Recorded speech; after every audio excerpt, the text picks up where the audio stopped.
Ooh, man, it is chilly out there tonight. Tons of wetness everywhere. That means going to be icy, slick.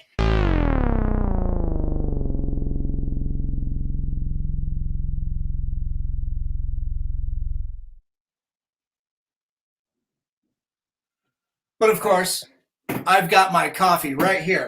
And this is COFOH Live Undead. I am your host, Daniel Crosier, and I am joined by the amazing Calvin T. Sheperd and Jasmine Day. Oh, man.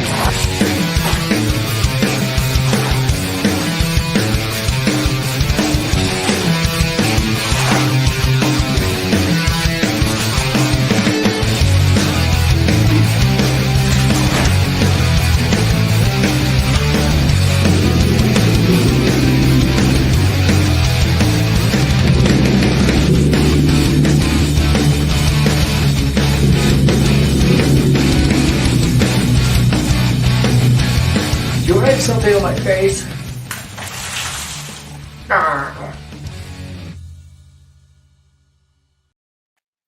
Oh, hey guys, how are you? How's it going? Good. Oh, it's great to have you on the show, and I can't wait to get into talking about your new film, SafeHouse 1618. Am I saying that right? Yep. Yes, sir. Okay. Good, because I usually trip over my own tongue. So just to be safe. Just to be safe. So, for everybody out there who doesn't, know you and know your work, let's go around the circle here real quick and tell us a little bit about yourself, who you are and how you got into filmmaking. Jasmine, let's start with you. Yeah. Hi, everybody. My name is Jasmine Day. I am an actress. I play the lead role of Jo Holt in SafeHouse 1618. I've been performing since I was a kid. I've been on a stage since I was like 3 years old, so dancing, acting, and everything. And I moved up to Colorado from New Mexico to go to college, and I found Calvin and this amazing group of filmmakers, and I was like, I want a part of that. So I kind of just shimmied my way in through there, doing production stuff and whatever I could help with, and now I'm a full-time actor. Nice. That's awesome. Yeah. Calvin, how about yourself? Well, I started making really bad, like, no zombie makeup, zombie films and Bloody Mary mirror films and like in middle school and high school, and they were really bad, like really bad. I found one the other day. I sent it to Jasmine. She had to watch it. It had a lot of work to go through, and then I went to college for 2 years in Kansas, then transferred back to UNC, and specifically because I knew they had a film club, joined the film club, made some short films, got kicked out of the film club because I wanted to do bigger things. And then I made my first feature, which was called Cans, and we released that at UNC. And then we did, then I made another film called Forgery, which was a crime college film. And then I made a Western called Country Mustard. And then was gonna make a horror-esque film called Prey in right before the pandemic, and then we got shut down, and I got a concussion. Then we made this. So yeah, I'm from a small town in Meeker, and yeah, now I make movies. Wow. So. Okay, so you got to back up there. You got a concussion. You're gonna have to explain that one. You put that out there. Oh yeah, sorry. Well, I mean, it does become part of the movie, right? I mean, so in SafeHouse 6, what happened was we started filming in March of 2020, which was for the movie Prey, which was, Right. an inopportune time to start filming a film, and then we got shut down, and we waited all the way up until December, and then we were going to do it exactly how we did this one, max the whole thing, do the right way. And about a week before filming, I came home from work, left my boots on the stairs, was taking a bunch of movie memorabilia down in a box, stepped on boots, fell back, hit my head, spent a couple days in the hospital, and ruined the entire production of that one. And in that time, I wrote this one, so it worked out. Okay. Yeah. Wow. Well, that's quite the adventure, quite the turnaround too. Yeah. I didn't mean to jump right into that story, but it came up. So No, that's a good segue. Yeah. So from there, you guys went right into doing a safe house. For everybody at home, can you tell us what is Safe House 1618 about? It's about three sisters and their getaway driver who commit a crime of revenge, a crime of passion, or and in order to get out of the country, they have to hide in a safe house for 40 days until they can get their passage out of the country. And in that time, they are hunted by something that is a lot more than just cops. Something much, and my hope, much scarier than anything that could possibly be chasing them. And so it's a film that started from my love of slashers and mixing that with my love of crime films and blending those two genres. And then from there too, I mean, it's inspired by our last year of 2020. It has a lot of elements that aren't directly tied to that, but are, hopefully like maybe a nightmare you might have during that time. Right. Yeah. Yeah, a lot of people had lots of nightmares during this. And we're still working our way, through it and out of it and everything like that. So, Jasmine, was this the first time that you worked with, Calvin? You guys have known each other for a while, though.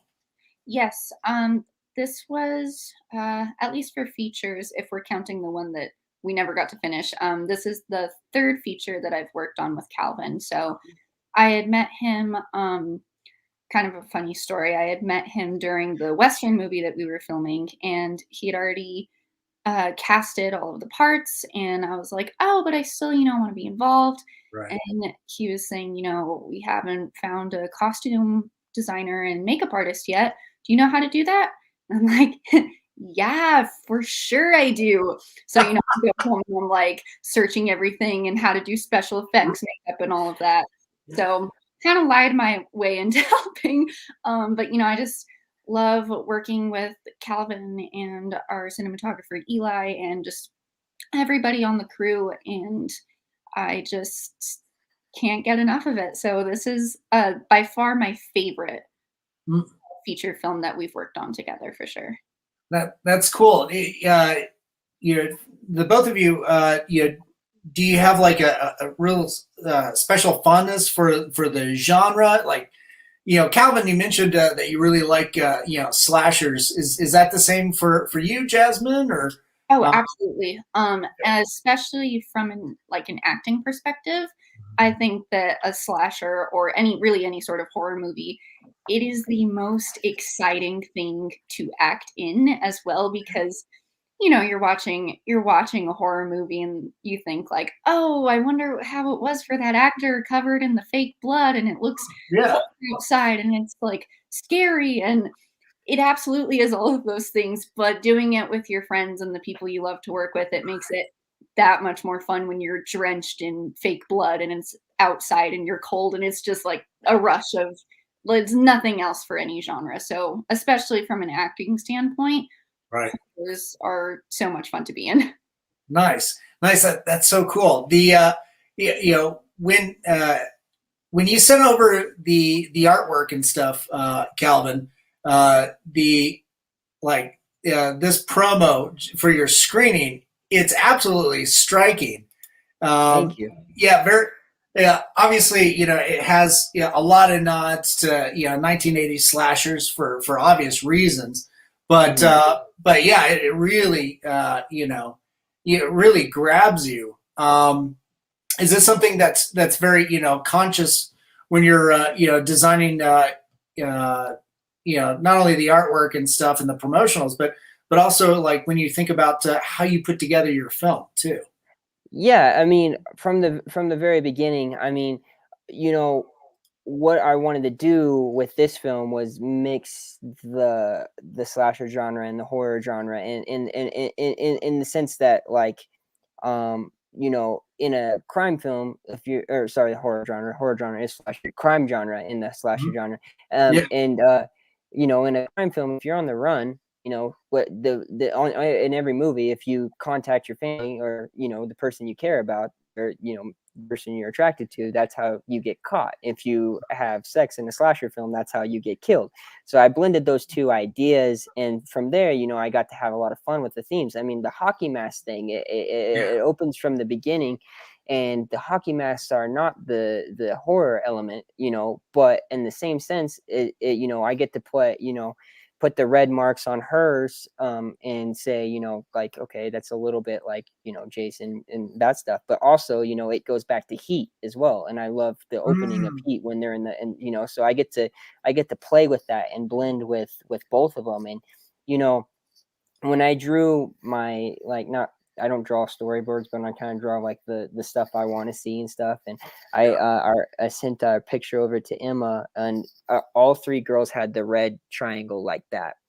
And, you know, she had mentioned, yeah, maybe we try, you know, try something different. And and try doing all three. And when she sent me the picture of all three of those masks, I was like, whoa, we're gonna have something kind of cool here, you know, like this is interesting, you know. And the question of whether they bought them or whether they painted them themselves, I mean, it doesn't end up ever being answered, but, you know, it's kind of cool to think about. And I really do like how that, you know, I expected another character in a mask to become more of kind of the poster draw and things like that. And it's kind of cool how the hockey masks have really taken front seat on that one. So yeah, most definitely. That you know, especially at the beginning of the film. Yeah, and thank you for sharing that too with me. Absolutely.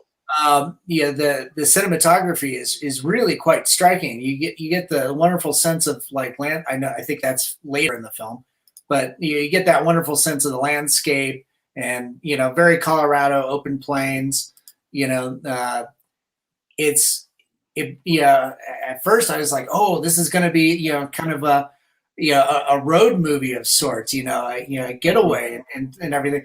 But then you read the title, it's like, oh, SafeHouse. It's like, oh, crap, you know. But the look and feel, like, oh, such gorgeous stills. So, yeah, now I'm very intrigued to go watch your Western too.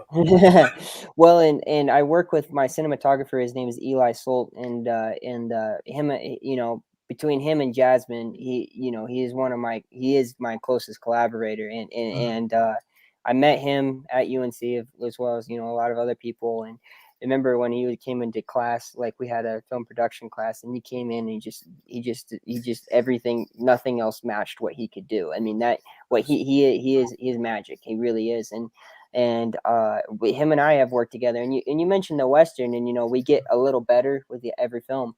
And the Western, like, there are a lot of amazing shots in it, but one of the elements that we didn't have in that film that we had in this film was another person that kind of just jumped on the wave that we have, and his name's Garrett. And Garrett and I actually met at we were working at a movie theater, and Garrett is now our colorist. So, like, we didn't have a colorist before, and he comes in and he adds that color to, you know, not only just shots like this, but shots like you were showing with the backgrounds and everything. And oh man, this shot was great from the beginning, and then Garrett comes in and does his thing, and it's taken to another level. And it's really, I'm just so happy with both those guys. They are awesome. That's cool. It really sets the mood, you know. It really grabs the audience and kind of brings them in. The you know, with that too, like, you know, the story as the movie goes, you start to learn the backstory of these young women and why, you know, they were involved in this horrific act. And, you know, it's, as you mentioned, it's an act of vengeance, but you know, it also speaks to, like, these poor ladies, you know, like, sexual assault, that sort of thing was perpetrated against them. And it's just like, oh man, you know, it's, you know, you feel more for the characters when you learn of this stuff, that it's not, you know, just, you know, something that's you know, kind of pieced together from traditional slasher, you know, lore. Right. And then they got to go after they have to contend with their own Mike Myers, as you kind of alluded to earlier on. Not this guy. God, I thought I had an image of him. This guy. Yeah. I kept referring to him as the tape man, because he tape up all his scenes and stuff. It was like very smart to not leave your DNA rolling around. We called him the trash man on set as a joke. Nice. Which to at first I took a not offense to, but kind of like, oh, come on, guys, don't don't take him down. But like, I what I like to do to Garrett, the colorist, and he's also did all of our behind the scenes set photos and stuff, which also some Maddie Steele did some of those too. But he has a pool table in his living room, and what I like to do when I go over there is immediately steal his remote and just weird him out with whatever I can find. And I showed him Sergio Martino's Torso. If you've ever seen that, and like when the killer first showed up in the movie with that mask on, Garrett goes, "It's the sock man," and then I'm like, well, I really like that movie, so I feel a lot less bad about the trash man thing. So yeah. Nice. Yeah, I think we got some of your friends chiming in. So Jay says this movie is going to be epic, and Michael's comes in, says film of the year. So they're obviously big fans of your work. Michael, he goes by a rap name. His name is Don Milo as well, and he actually has a song in the movie that takes place in one of the bathroom scenes. So it's called the song is called "Let Me Go," and I got some, like, I don't think this is gonna work for this scene until like people actually saw it in the scene, and it worked out for him. So nice. I think that's one of my favorite songs in the movie because that, and him and I also worked at the movie theater together. He's really awesome. He's got a show coming up too. So that's so great. It sounds like you guys got a really tight knit working community of friends and talent. That you've accumulated over the years, your years at UNC, and that's University of Northern Colorado, correct? Yeah. Okay, cool. We're not going all the way up to North Carolina. Yeah, I was just going to say, it's just like, oh, that's strange that you moved here to go there. Yeah. But I'm actually from that area too, around the Greeley. So that's cool. I had no idea they had a really substantial film program. That's great. Well, and it wasn't when we got. I mean, at least when I got there. I mean, it wasn't first of all, the minor is film studies, and it's they don't have a film production major or a film major yet. I know they've been working on it. I don't know if they've succeeded on getting that in there yet or not. Do you know, Jasmine? Not yet. I think next year. So it's still growing a lot. And then the film production club, I mean, when I got there, they were making one film per semester, and my first semester there, we made 4. But I mean, it really has taken off, and not only in Greeley but also in Fort Collins. There's the movie theater we're premiering at, the Lyric. They show local films all the time. I mean, they do full-on premieres for short films and everything, and they also run the Horsetooth International Film Festival up there, and this is its 3rd year. Was this year? And I have a group of directors that that I talk to very often, and it's just constantly growing, more and more people making films up in this area, and it's really awesome. And then when I came down to your guys' festival, and I met more and more filmmakers, and it's just like, if that bridge between Fort Collins and Greeley and Denver can connect, we're going to be unstoppable. Yeah, there's an amazing pool of talent here, and I think it's something that that needs to be further celebrated, as well as interwoven into interconnected with how everybody kind of works. But but yeah, it's a tough thing to kind of put so much time and effort for, because film is such a massive beast. It incorporates so many different disciplines, and but when it becomes cohesive, it is quite magical to see that that come to life. Jasmine, with working on a film like this, how do you prepare for something like that? Well, one of the reasons why I love working with Calvin as a director is because he's so open to like him and his actor building the character together. So, he writes the character and then says like, I built the character, now it's yours. Now it's yours to explore and figure out, the background and the emotions and the tiniest movements and everything that makes the character your own. So right from the beginning, I mean, I had been reading drafts since I think the very, very first draft. So I had been following along with this character. And the great thing is that, we all sat down between, we call it the SafeHouse 4. So myself, my two other sisters, and our getaway driver, we all sit down with Calvin in his living room, and we're like, okay, why are these people doing what they're doing? And what's their motivation? Even if it's never shown on the screen, as an actor, it's really important to know the reason behind why you're doing something. And Joe, for sure, has been the most challenging character I've ever had to play, which I loved because it was something new. It was something different. It was something complex and really cool to explore. So, we sat down talking about what her motivations are, what her relationship with her sisters are, how that affects her decisions. And it was a lot of character development preparation before we even set foot in front of a camera. So, I would carry around this little notebook that I would kind of have before we would start shooting for the day.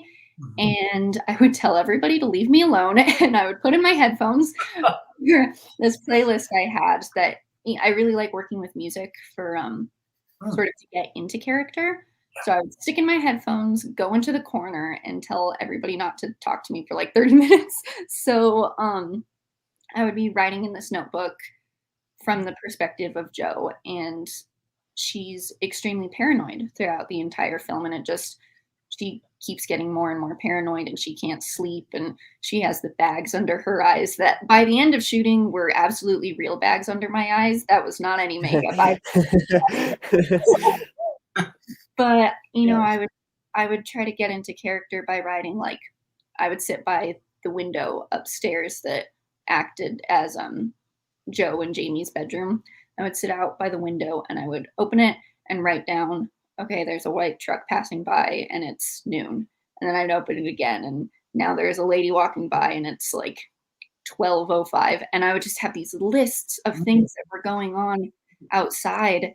So I was just aware of everything like how Joe would be. And then, although Calvin doesn't live in that apartment anymore, after we finished shooting, I couldn't sit in the apartment without checking the window subconsciously. I was like, why am I doing this?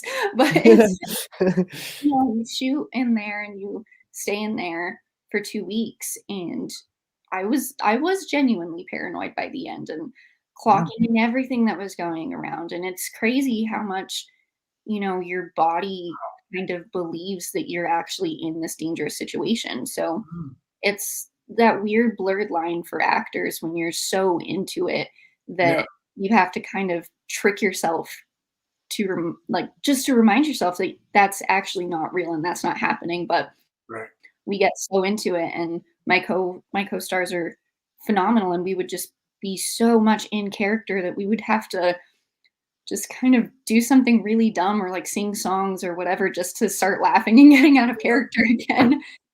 Yeah, it's a really dark subject matter, and it's the way it's shot and presented. It really sets that mood. So So I don't doubt that you'd have to go in other places to find, that that happiness again, and kind of break that meditation, I suppose. Absolutely. Yeah. Oh, I think. Oh God, man, you got a lot of fans here. All right. Good. Yeah. Looks like Jay chimed in again. It's probably just Jay, actually. Was it hard for Jasmine to get into character? I think we pretty much answered that.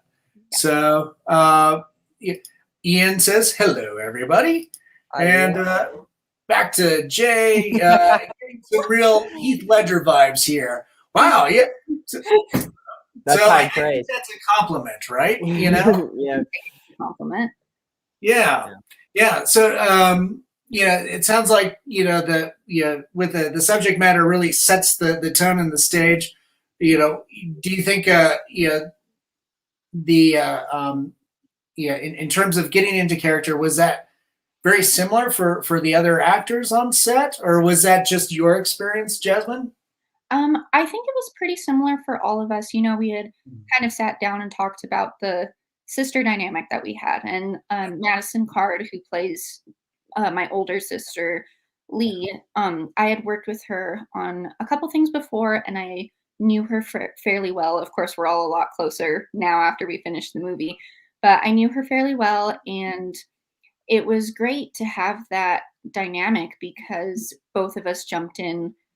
She's a little bit older than me, so in real life, I'm kind of like her younger sister, and look up to her a lot, and we do a lot of things together. So having that sister dynamic was really easy to get into. And Brittany Carpenter, who plays the middle sister Jamie, I had never met her or worked with her before shooting, and at first I was kind of bummed out because of course you want to hang out with your fellow actors and everything, and it ended up working. I actually ended up working out because, Jamie's sort of this middle rebel child, kind of like away from the other two. So that dynamic for the three of us were really easy to fall into. And we all sort of had very similar, we'll say, routines getting into character. A lot of us would listen to music. Once you get into costume, it helps tremendously, just feeling like you're a different person. Madison, she had to wear her army like camo clothes at one point, which she would never wear in real life.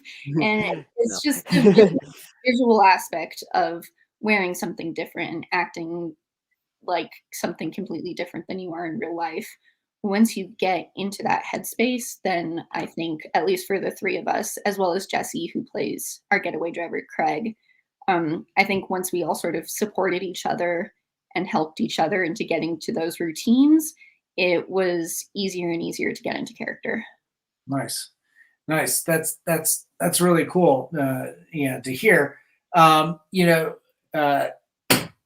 as the director of this and writer too,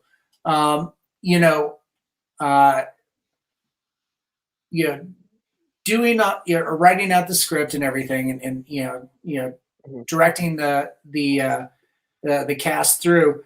Did you find that it was that it became very collaborative? Became easier as the actors just kind of delve into their characters and got the performance that you were hoping for or exceeded? Yeah, I mean, I I don't have to do. I mean, I don't feel like once I figure out who I want, and like I can fully see that person and the character, and I not only fully see but trust them with it. It feels like I don't have to do much, and I mean, I feel like I'm not doing much, and I say that a lot on set. But with that being said, I mean, there are things that I like to do, and like with asking them, asking how they got into character. Some of the things, like first of all, I explain what I'm going for. Like I want, like creating Jasmine's paranoia. She created that, but I told her I want you to be extremely paranoid about getting caught. I mean, because every character has a mode of what being in quarantine is like. That 40 days. So hers is paranoia. Madison's is being stuck in bed and sick. If you had COVID, you know, Jesse gets drunk and high on the couch and watches movies all day, and Brittany just wants to leave, you know. So like they each have that mode that you could foreseeably get in COVID. So you give them that, and then like on the first day of shooting in the safe house, we shot at the airport, run and gun. Totally had permission for that. Then we shot at the restaurant, and then shot some of the green screen stuff that would come in later, and then after that we set up the safe house finally. And when we did that, you know, before we had any of the rooms set up, I put each character in a different spot. So I put Jesse on the couch, and I said, "This is your spot. You stay here." Honestly, I wouldn't let Jesse get off the couch for anything. Even when we were shooting another room, he's like, "You stay on the couch, and if you need something, somebody will get it for you. You stay on the couch." And sent Jasmine to the he was not upset. He's sitting there watching Eli and Ryan Hart, who does our sound, and he also plays the Brittany's boyfriend in the movie. Him and Eli have this web series called Temporal Hills, and it's hilarious. It's a lot of improv. It's really funny. Put that on TV, but we couldn't have the sound on because of, you know, how it would affect the sound. So like he was watching it with the auto-generated YouTube captions, and so it was terrible. And I mean, it wasn't terrible, but they wouldn't catch the right words, so it was terribly captioned for him. And you know, sent Brittany to the bathroom and sent Madison to her room. And so like, get used to this spot because this is now your spot. And it became so much so that, you know, I slept on my small couch for 2 weeks because they even slept in those spots. And, you know, they really, well, besides Brittany, she didn't sleep in the bathroom, but she did sleep in the other room. But she could if she wanted to. But you know, like I set them in that mode. And then like when introducing No One, our killer, our slasher-esque character, another thing I would do, there is, you know, I turn off all the lights and just put him in places, and people wouldn't know he was there until they walked by. So, you know, I got to play, you know, with that type of stuff. Besides that, I mean, as far as the character goes, I mean, that was all of them. They knew what they were doing. Also, don't push, like I write the dialogue. I don't push that, you know, you be directly on script, tell it, get the point across, tell it your way. And when they do, it comes out, I feel like, so much more natural, and in my opinion. And so I mean, they really capture it. And you know, I do little things like that. One time I told Jasmine to do an entire monologue she was not ready for. Yeah. I told her, look at the camera and do a monologue that, you know, it's like, this scene happened to you last night, because it literally did. We did that scene the night before. Look in the camera, tell us what happened. And then and then another thing is, one time she was jumping into the car, and I told her he wasn't going to grab her, and he grabbed her. But she's prepared, like she knows that I'm going to do stuff to her like that. I'm not being a jerk, I hope. But that's as far as like what I do for directing. I mean, I really let them take the reins on the character. So nice. Now you're premiering next week at the Lyric in Fort Collins. Well, yes, what's sir. the dates on that? The 13th at 7 p.m. happy hour, 8 p.m. showtime, and then Sunday the 14th at 3 p.m. matinee. Come watch that. They say matinee. The tickets are not any different, but you know, matinee time. But yeah, so that's cool. And where can people go get tickets? They can get them at the Lyric Cinema, thelyriccinema.com. They're available right now. Yeah, just go to the 13th and 14th, whatever day you want to go to. The 13th is going to be awesome. I mean, both days are going to be awesome no matter what. We have a little backdrop we made, homemade. It's Jasmine and I spray paint, mostly Jasmine, and red carpet, the whole 9 yards.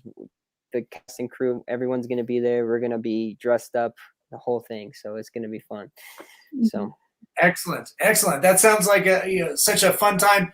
Let's go ahead and show that trailer so people know what they're gonna get.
why don't you pray for a minute? Everybody's gonna die someday.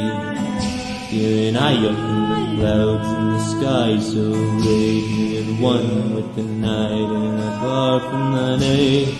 I see the way that you treat me, I see the way that it haunts me. Whatever will I do when the sky breaks through? See a man and he's calling my name. He says he is one with the earth and the sun. He is risen from beneath the grave. Are you gonna stay for a minute? Are you gonna take my life away? Please don't you cry for a minute. You don't know what's the price you'll pay. Can I get away for a minute, away someday? Saying, hey, why don't you pray for a minute? Everybody's gonna die someday.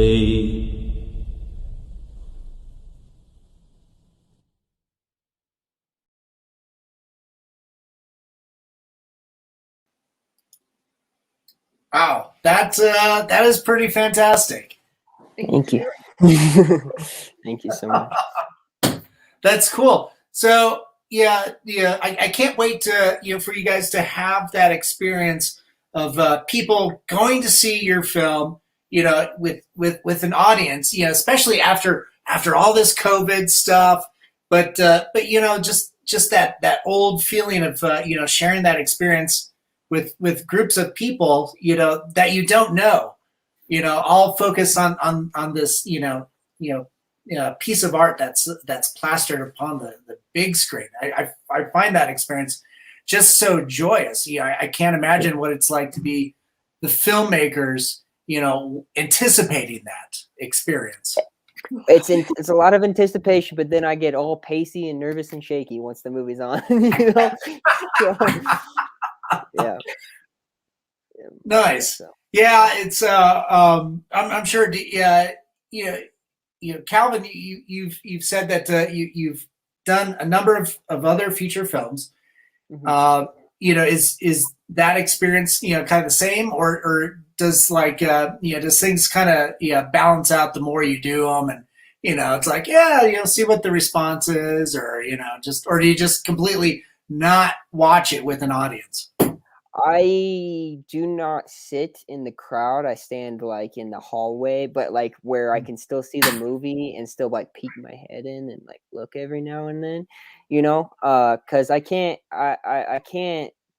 sit in I can't sit still. I mean, maybe on the third or fourth time, we did the Denver Underground Film Festival with Forgery, which is my I'd say my first real feature film that we actually it felt like a real feature, and I had to sit through that because that's kind of like everybody was sitting, and there wasn't much room for me to stand, and that was the first I ever sat through one of my movies, and I haven't actually sat through one other than that the whole time, but it's weird. I can't. I maybe one day I'll get over that, But for right now, I can't just sit there, sit still the whole time. So, yeah. How about you, Jasmine? Is it a similar experience, or do you not like a lot? You hear a lot of actors not like to watch themselves on screen for various reasons, but or do you like to sit there with the audience and just kind of see how they respond? I think previously, this is absolutely the biggest role that I've ever had. So previously, for short films or little parts that I've been in feature films, that's not too bad. It's just a little part, and usually you're sitting with your friends, and we kind of punch each other on the shoulder. We're like, oh my God, there you are. And, it's an exciting thing. And I think that for this performance, I'm my own biggest critic, as most all artists are. So, watching yourself on screen is difficult because you can see oh, I could have done that better, or I should have done this a different way, or I noticed this little mistake that I made, or whatever. And you're just, really trying to tear yourself apart. One, because it's easy to, and another reason is, of course, learning how to do it better for next time. And, the first time I actually got to watch the first cut of SafeHouse, I was surprised that I didn't completely tear myself apart right off the bat, and I think viewing that with the cast and crew is very different from viewing it with a real big audience. So we'll see. I'm sure I'll be having my actor poker face on, trying to be completely cool, and inside I'll just be freaking out, waiting to see what people have to say afterwards. So I'm really excited for people to, let us know what they think about it. A lot of work and a lot of passion went into this movie, and I'm mostly just excited for people to actually get to see it. Nice. Oh, that's I can't wait to have people experience your film and then see what their takeaway is on this. I think that'll be fantastic. Wow, we got a few more comments coming through. Emma says she can't wait. She's our costume designer, and she's also in the movie as well. Yes. She did the masks. So like when we mentioned earlier, that's all her. So they're iconic because of her. So nice. Oh, that's fantastic. And then James Primo the Clown says hello. Hi. Randy says he's very excited. He's one of the actors in the film, correct? Yes, he is. Yes. Yeah. Yep. Nice. That's cool. And then Primo also reacted to the trailer. Wow. So thank you so much. It seems like you're occurring new fans. So it's I can't I know I've retreaded on this, but I can't wait to see what the audience response is to this. I'm very curious, especially with we were talking about Halloween Kills just came out and stuff. The whole Michael Myers things as well. Your Trash Man has a very distinct look and presence, and there's a couple sequences, and it's just like, oh crap, something is gonna come out of the dark. And it's just like, oh, it's so reminiscent. Some of those scenes are very reminiscent of the original, that classic. So it looks like you guys learned from the best. Yes, absolutely. That's my obsession. So nice. The with a film like this too, and filming under COVID, what do you think is the biggest lessons you learned from making your art? Wow. A lot. I mean, and I feel like this with every movie I've made is I learned so much, and I try to, in the next one, like I want to fix this, and this and that, and like with the Western, honestly, I get a lot more praises for it than I actually feel I deserve. And I have a lot of issues with it, and moving into this one, like I really feel like I narrowed in and I fixed everything I wanted to fix, but you still come out of it and I just learned so much every time. Like I want to do so much different every time. And one of the big things is, and I don't know how this statement's going to sound to some people, but I feel like this is too tame. This movie, like SafeHouse 1618 is too tame. Like I want to go crazier. I have so many nuts ideas, and like we kind of said about Jasmine reads everything I write the first time I write it, the first draft, unfortunately for her, and and so she knows that, like, since this one I have turned the dial up to 20 on the crazy stuff. So I that's one of the biggest lessons is I feel too tame. I feel too tame with this one, and I want to go a little out there at the next one. I don't know how you feel, Jasmine.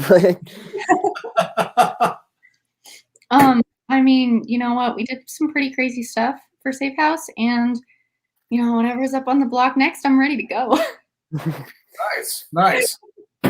So yeah, it sounds like you guys are pretty much, you know, lockstep. You know, you're tried and true creative team, and you're just ready for the next challenge. So with that, you're saying that, you know, you want to, you know, dial things up a little bit. You know, can I ask what the next project is? I so It's okay if you can't. You no, it's can't not that I dispel- can't. It's just that I don't know which one I'm gonna do yet. But I Mm. can tell you that there is going to. I think it's gonna be very modern day technology based giallo style film. Is Oh, probably what interesting. we're going with next. Yeah. So the whole 9 yards with the gloves and the killer and the whole thing with that, which, you know, with this we kind of had some of that element in there, but like to the full max of what we want to, what I want to do next. And I know that's what I want to do next, and I keep retreading the same ground on the same script, and like over, and you know, with this, and Jasmine can attest to this, like I said, she gets the script first usually, just because she gives me the best feedback. And not only that, she gets everything, you know, like I'm thinking about doing this, I'm thinking about doing that, I'm thinking about doing this. And with SafeHouse, even, like, there were draft after draft after draft, and then once I hit like, oh, I got it, then the next draft comes out, and then we're rolling. So we haven't hit that point yet with what we want to do yet. So, you know, and something else could come along and dethrone that. So I shouldn't have jinxed it there, but I did. So, oh man, Jasmine, you said you know, before we came on that you're currently you know, working right now. Yeah, you know, what can we expect you know, from you? Couple things in the works right now. I had just wrapped up a short film with some people in Fort Collins that were really great to work with. Another sort of thriller, more like a thriller suspense sort of short that I think we might be working on some more in the future. It was a nice little teaser sort of thing. So lots of suspense work. I've been doing some music videos. I'm actually getting ready to direct a music video here in a couple days.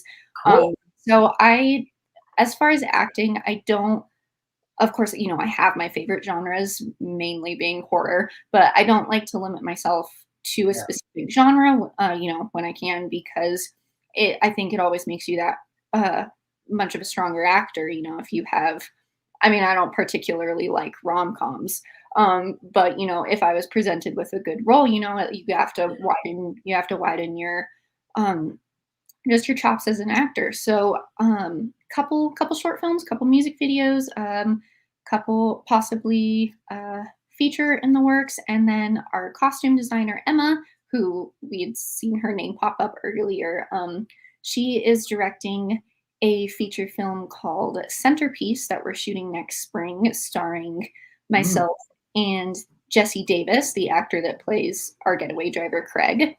So another sort of thriller horror genre thing that I'm very, very excited for. Cool. Nice. I don't know, lots of stuff.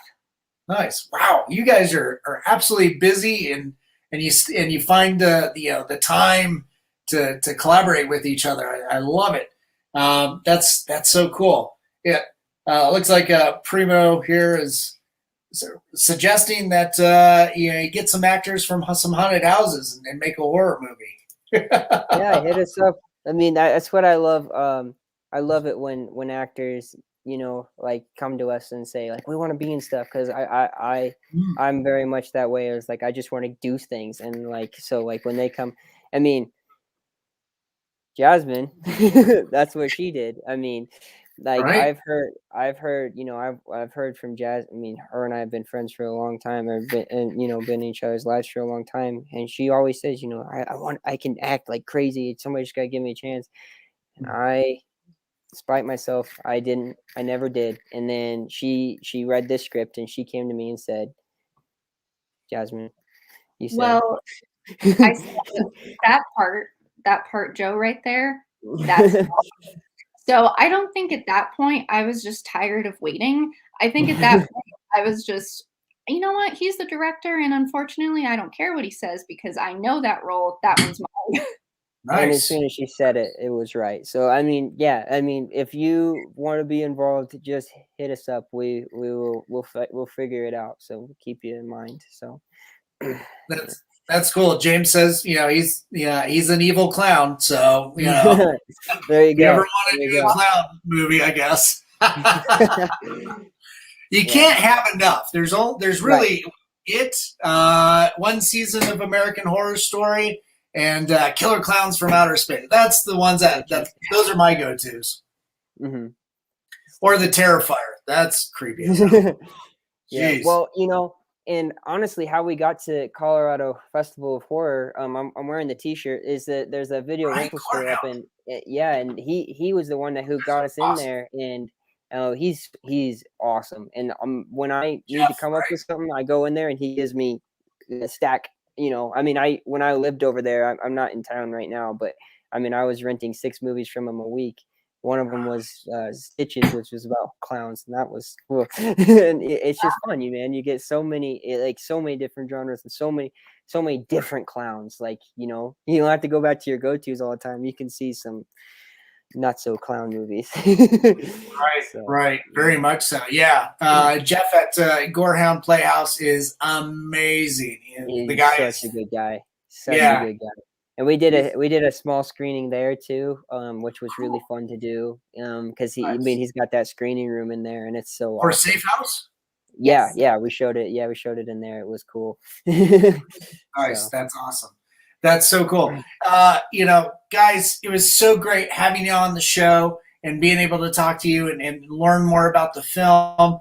Good luck with the screening next week. And there again, tell us again. The days and the times and where you can get tickets.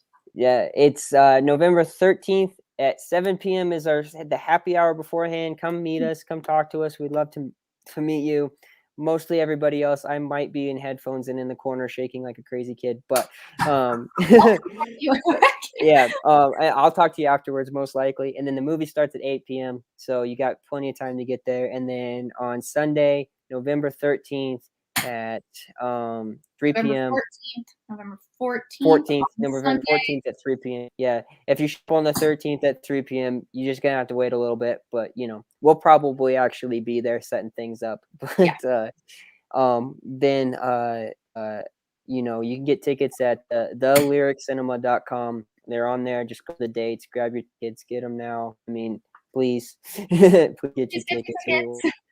We want a full house, we want to feel like there's a lot of people there. Horrid Magazine, who had 2 weeks ago, we talked to them. They're gonna come set up a table, so come get one of those. Yeah, I mean, it's gonna be fun, and we're gonna have our own merchandise, these really awesome programs, some posters. We're thinking about raffling off a full size signed by the whole cast and crew poster. So we're gonna have a lot of fun stuff going on there. Those screenshots that you showed, I'm printing them off as like regular pictures. You can buy some of those if you want them. So yeah, there'll be a lot of cool stuff there. So nice. Yeah. That's awesome.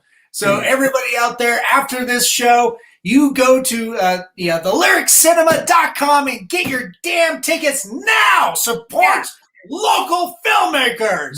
Thank you. Yes. Yeah, most definitely, guys. It's great to have you on again, and I can't wait to watch you grow and blossom and make more cool movies, and all the success in the world to you. Thank you so much. For having us on. Yeah. We love Colorado Festival of Horror. We had so much fun there, so we'll be back next year. Thank you so much. Yeah, appreciate your support. Hang around while we sign off. But, to everybody out there, thanks so much for tuning in. And, of course, to all our supporters out there, we appreciate all your help. Our friends at Mutiny Information Cafe, if you're going to start a revolution, make sure you're caffeinated. Our friends at Hellfire Entertainment, thanks for rebroadcasting us on your social media. And Groovy TV, well, we lost you last year, Groovy, but we carry on in your stead. And, of course, Alien Donut Films, Bill and Angela, you guys have always been, wonderful supporters of all the shenanigans that I do and all the fires that I set. Nope, I don't do that.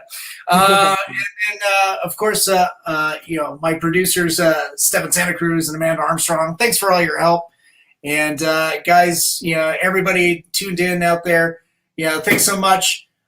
Make sure to take care of each other. Look out for each other during these tough times. And remember, we love you. Long live horror. All right.